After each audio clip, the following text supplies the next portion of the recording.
구독과 좋아요를 눌러 오늘 하루도 좋은 기운 받아 가십시오. 자식에게 돈 빌려주지 마라. 정약용의 인생 명언. 자식에게 돈 빌려주는 순간부터 당신의 삶은 무너지기 시작한다.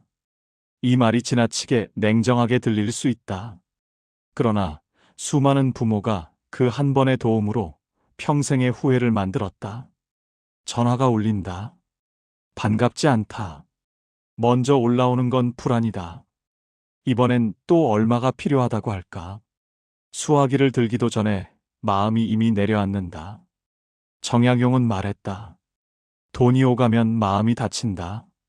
지금 부모와 자식 사이를 가장 빠르게 무너뜨리는 것도 바로 이 돈이다. 자식이 악한 것이 아니다. 하지만 부모가 평생 보여준 도움은 어느 순간 고마움이 아니라 기대가 되고, 기대는 결국 당연함으로 굳어지게 된다. 젊을 때는 괜찮았다. 돈도 몸도 다시 채울 수 있었다. 하지만 이제는 다르다. 돈을 줄수록 마음이 비어가고, 마음이 비어갈수록 관계는 더욱 멀어진다. 그래서 지혜로운 부모는 결심한다. 이제 멈추겠다. 거절이 잔인해서가 아니라 거절하지 않으면 당신의 삶이 무너지기 때문이다. 나이 들수록 부모에게 필요한 것은 돈이 아니라 기준이다. 내가 무너지지 않는 기준. 자식이 스스로 설 수 있게 만드는 기준. 정약용이라면 이렇게 말했을 것이다. 사랑은 나를 비우는 것이 아니라 함께 살아나게 하는 것이다. 자식에게 돈 주지 마라. 이 말은 냉정해지라는 뜻이 아니다. 당신의 남은 마음, 남은 시간, 남은 삶을 지키라는 뜻이다. 지혜로운 부모는 자식을 돕기 전에 먼저 자신을 지킨다. 그 지킴이 있어야 비로소 사랑도 지켜진다. 첫 번째 전화는 늘 이렇게 시작된다. 엄마, 나 좀 급한데. 이 한 문장이 마음을 흔들어 놓는다. 정약용은 말했다. 몸의 상처는 아물지만 마음의 상처는 쉽게 돌아오지 않는다. 돈이 필요하다는 자식의 전화를 받은 순간부터 앞으로 부모는 자식의 전화가 마냥 반갑지만은 않다. 반가움보다 먼저 불안이 올라온다. 또 돈 필요하다는 말하면 어쩌지? 정약용이 이 모습을 보았다면 이렇게 말했을 것이다. 마음이 먼저 무너진 관계는 그 뒤에 모든 것이 흔들린다. 50대 후반의 한 어머니가 있다. 결혼한 아들이 3개월에 한 번꼴로 전화해 돈 때문에 힘들다 한다. 엄마, 애들 학원비가 좀 밀렸어. 처음엔 기꺼이 준다. 손주가 떠오르고 며느리 체면도 있고, 그리고 무엇보다 아들이 힘들까봐. 그러나 그 급함은 끝나지 않는다. 그 다음엔 차 할부금, 그 다음엔 전세 보증금, 그 다음엔 사업 자금. 매번 이번이 마지막이야라고 말하지만 그 마지막은 결코 오지 않는다. 정약용이라면 이 구조를 이렇게 풀었을 것이다. 사람은 습관의 동물이다. 한 번 쉽게 얻은 것은 두 번째도 쉽게 얻을 수 있다고 믿는다. 부모가 한 번 건넨 돈은 자식에게 언제든 받을 수 있는 자원으로 각인된다. 이것은 자식의 악의가 아니라 통제하지 않으면 관계를 무너뜨리는 인간 본성의 흐름이다. 정약용은 이 과정을 마음의 누수라고 불렀을 것이다. 눈에 보이지 않지만 부모의 마음이 조금씩, 그러나 지속적으로 새어나가는 과정이다. 이 누수는 정확히 3단계로 진행된다. 1단계 의심의 시작. 처음 2번 정도는 괜찮다. 하지만 3번째쯤 되면 생각이 복잡해진다. 정말 급한 건가? 아니면 계획 없이 쓰다가 모자란 건가? 의심은 죄책감을 낳고, 죄책감은 부모의 마음을 더욱 아프게 만든다. 2단계 분노와 억울함. 5번째쯤 되면 화가 치민다. 우리는 노후 준비해야 하는데 언제까지 이래야 하나? 그러나 한국의 부모는 자식에게 서운한 말을 못한다. 그래서 분노는 속으로 삭고 배우자에게 튀거나 결국 자기 자신을 향한다. 3단계 관계의 왜곡. 부모는 자식의 전화를 두려워한다. 피하고 싶다. 반갑지 않다. 대화를 받아도 방어적이다. 자식은 그 변화를 바로 느낀다. 엄마가 요즘 이상해 예전 같지 않아.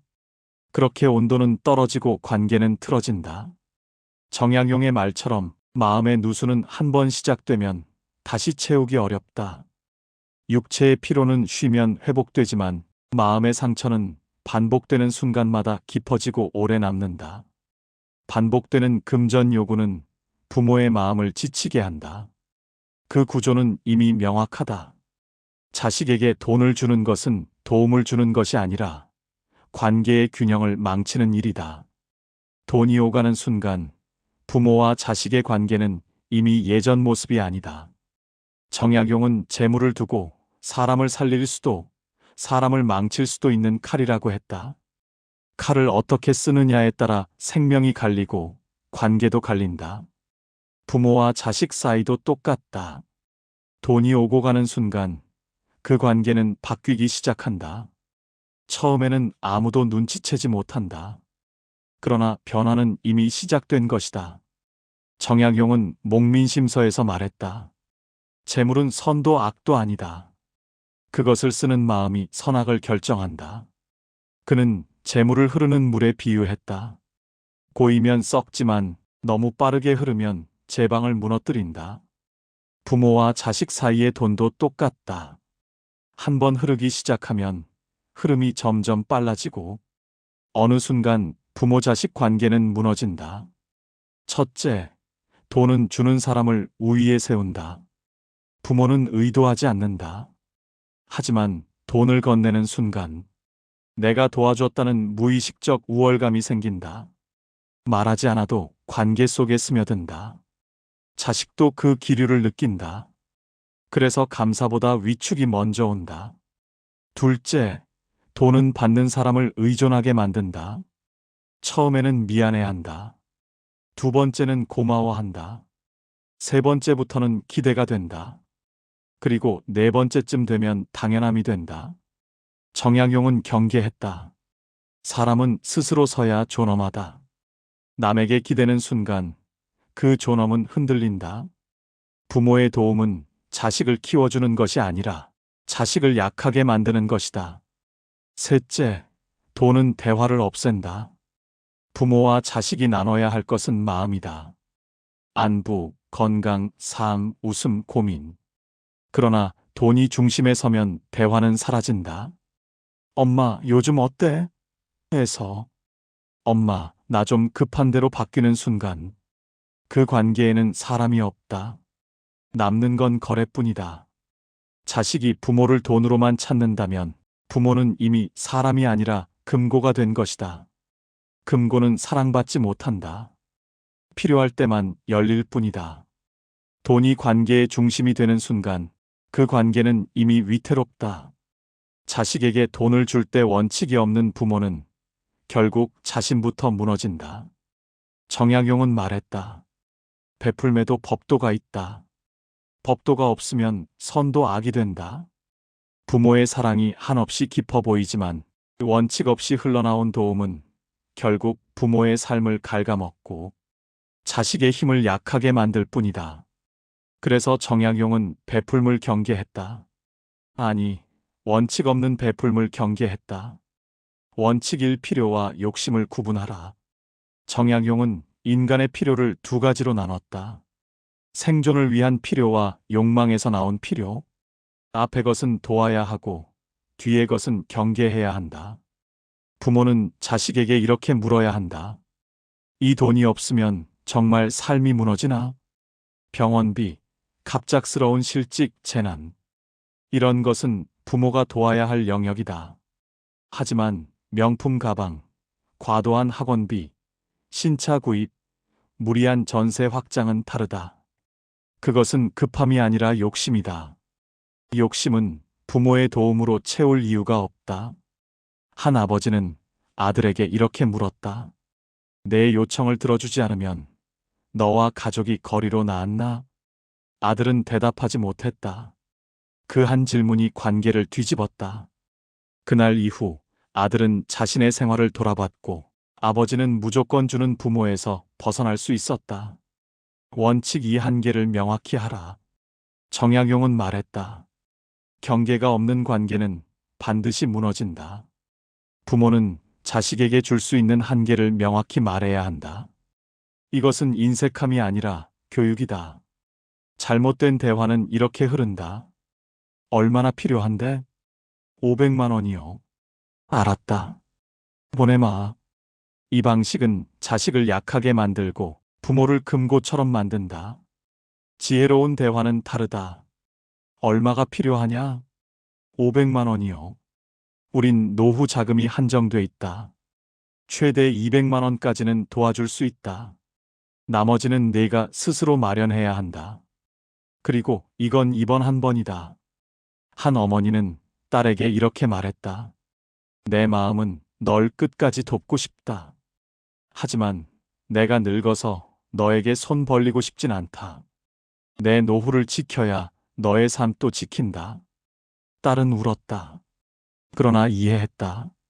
그 뒤로 쉽게 부탁하지 않았다. 원칙 3조건을 붙여라.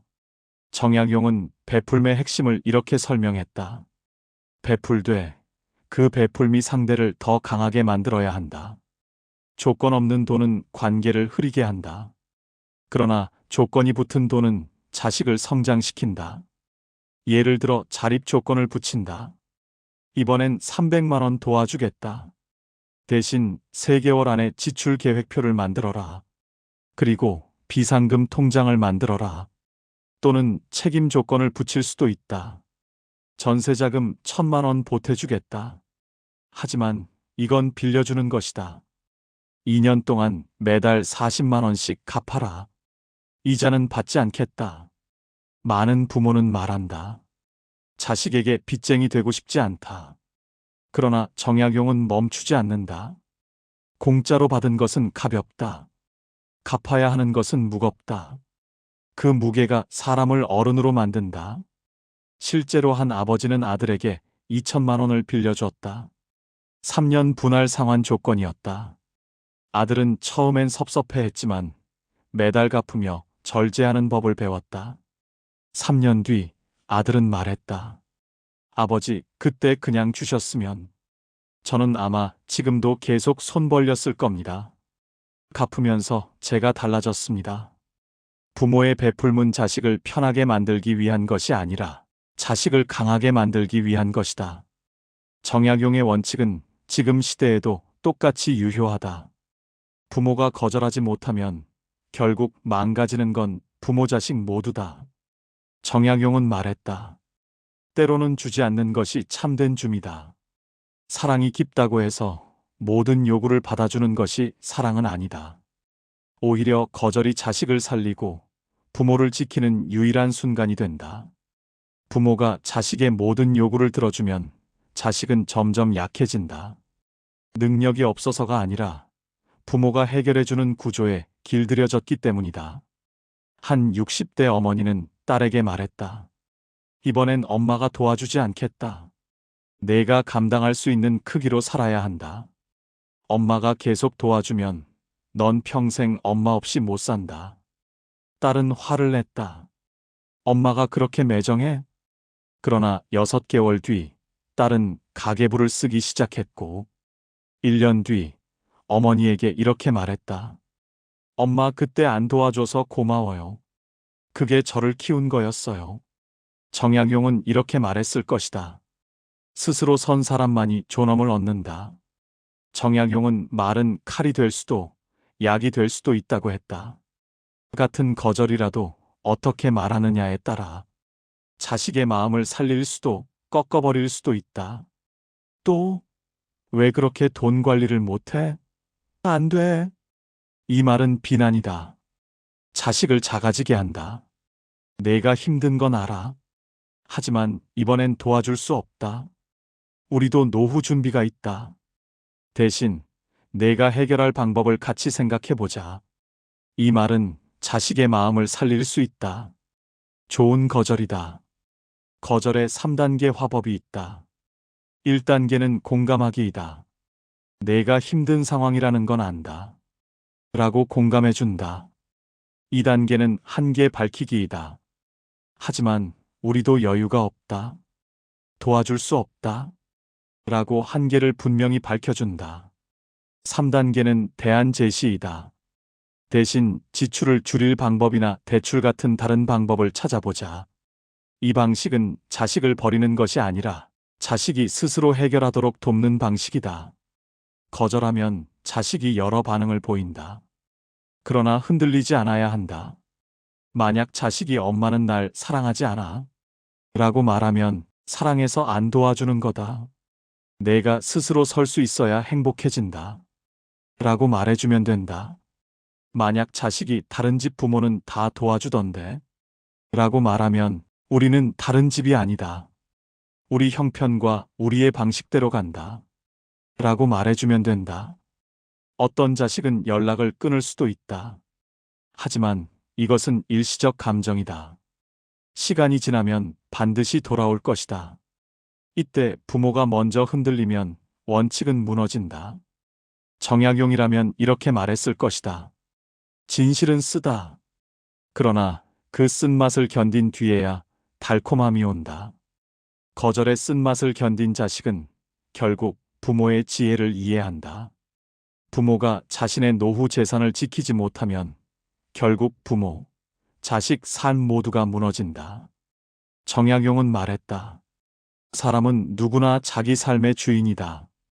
부모라 해서 자식의 종이 되어서는 안 된다. 한국의 부모는 희생을 미덕으로 여긴다. 그러나 정약용은 그 희생이 지나치면 부모는 삶을 잃고 자식은 책임을 잃는다고 경고했다. 한 60대 초반의 어머니가 있었다. 평생 모은 퇴직금 5천만 원을 아들의 사업 자금으로 내줬다. 아들은 약속했다. 1년 안에 갚을게요. 그러나 사업은 실패했고 돈은 돌아오지 않았다. 어머니는 지금 기초생활수급자 심사를 받고 있다. 반면 아들은 새로운 사업을 준비하며 다른 투자자를 찾고 있다. 정약용이라면 이렇게 말했을 것이다. 어머니는 아들을 돕지 않았다. 아들의 무책임을 키웠고 자신의 노후를 버렸다. 이것은 사랑이 아니라 어리석음이다. 부모의 재산이 무너질 때 가장 많이 다치는 것은 아이러니하게도 자식의 미래다. 노후 재산을 지켜야 하는 이유는 세 가지다. 첫째, 부모도 존엄하게 살 권리가 있기 때문이다. 부모는 이미 충분히 했다. 먹이고, 입히고, 학교 보내고, 뒷바라지 했다.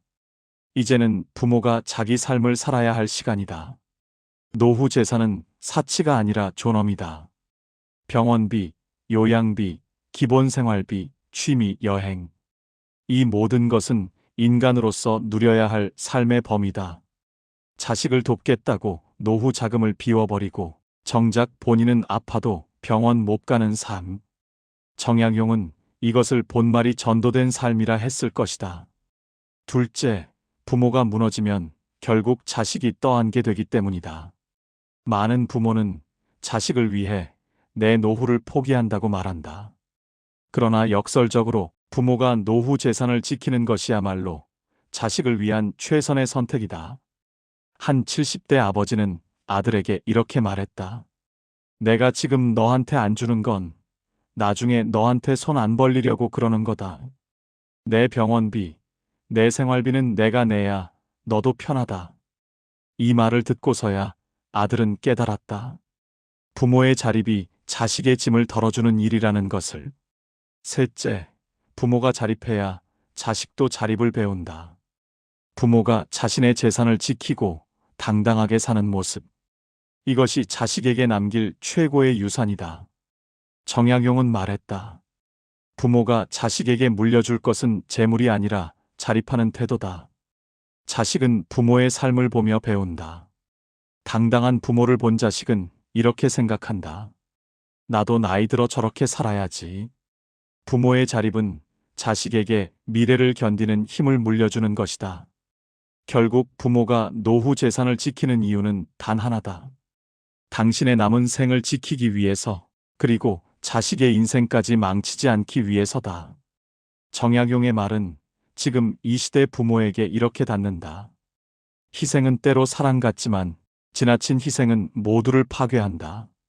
부모가 자기 삶의 주인이 될 때 비로소 자식도 자신의 삶을 책임지는 어른이 된다. 거절은 말로 배우는 것이 아니라 실제로 부딪히며 익히는 기술이다. 정약용은 말했다. 행동 없는 말은 바람이고 말 없는 행동은 돌이다. 부모가 어떻게 말하느냐, 어떻게 멈추느냐에 따라 자식의 삶은 완전히 다른 방향으로 흘러간다. 60대 최 씨에게는 생활비를 반복해서 요청하는 결혼한 딸이 있다.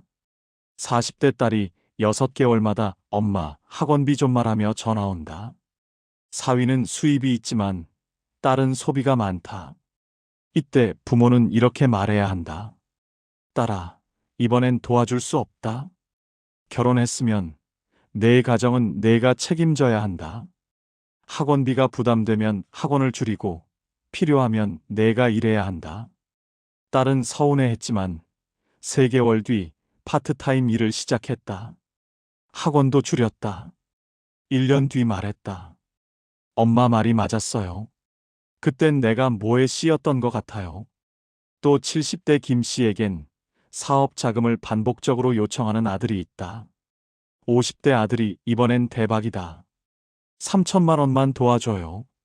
그는 지갑을 열었고 사업은 이번이나 실패했다. 지금 아들은 사업 실패가 만든 빚으로 허덕이고 있다. 김 씨에겐 더 이상의 여윳돈이 없다. 처음부터 김 씨는 이렇게 말했어야 했다. 아들아, 아빠는 내 사업에 투자하지 않겠다. 확신이 있다면 은행 대출을 받고 투자자를 찾아라. 아빠 돈은 아빠 노후를 위해 남겨둔다.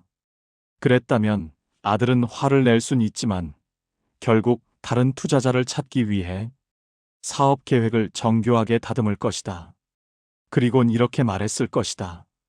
아버지가 안 도와줘서 제가 더 치열하게 준비했어요. 60대 이 씨는 명절마다 손주 용돈을 과하게 요구하는 며느리가 있다. 며느리가 매번 용돈 좀 넉넉히라고 말하며 압박을 준다. 이때 부모는 이렇게 말해야 한다. 용돈은 우리가 정한 만큼 줄 거다. 우리도 형편이 있고 아이들에게 돈의 가치를 가르치는 것도 중요하다. 많이 주는 것이 좋은 게 아니다. 며느리는 처음엔 불만을 가질 수 있다. 그러나 시간이 지나자 입장을 이해했다. 손주들도 말했다. 할머니가 주시는 만큼이면 충분해요.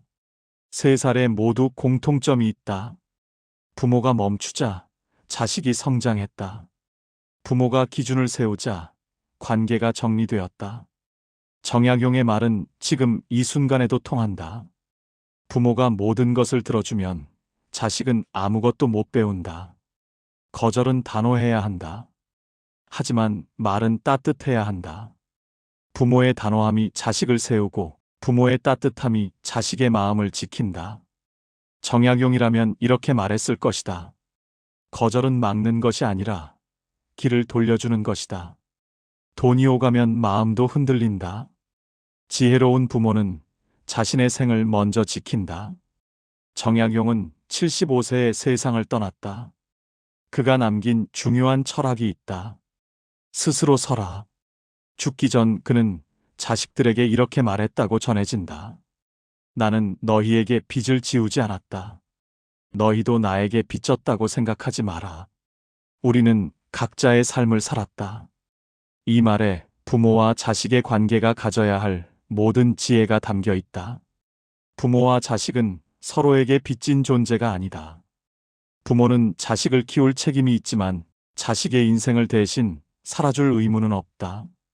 자식은 부모에게 감사해야 하지만 부모를 무한한 자원으로 여겨선 안 된다. 돈이 오가면 마음도 흔들린다. 주는 사람은 우월감과 원망 사이를 오가고 받는 사람은 감사와 당연함 사이를 떠돈다. 관계는 그때부터 조용히 어긋난다. 하지만 지혜로운 부모는 이 구조를 안다. 그래서 적절히 주고 적절히 거절한다. 그리고 무엇보다 자기 생을 먼저 지킨다. 부모가 건강해야 자식도 편하다. 부모가 경제적으로 안정돼야 자식도 숨을 쉰다. 부모가 스스로 설 수 있어야 자식도 부모를 짐이 아닌 사랑으로 대한다. 그러니 오늘부터 이렇게 말하라. 나도 내 삶이 있다.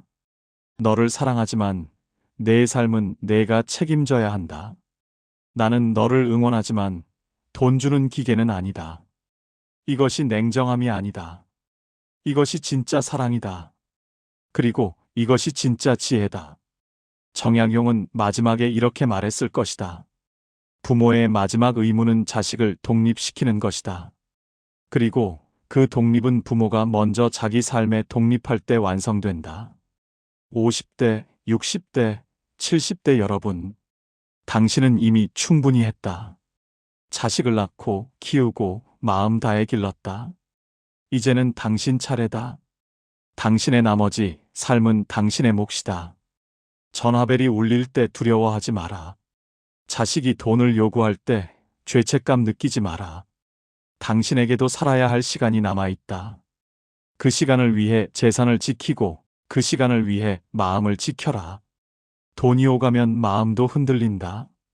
그러나 지혜로운 부모는 흔들리지 않는다. 주는 것도 지혜, 거절하는 것도 지혜.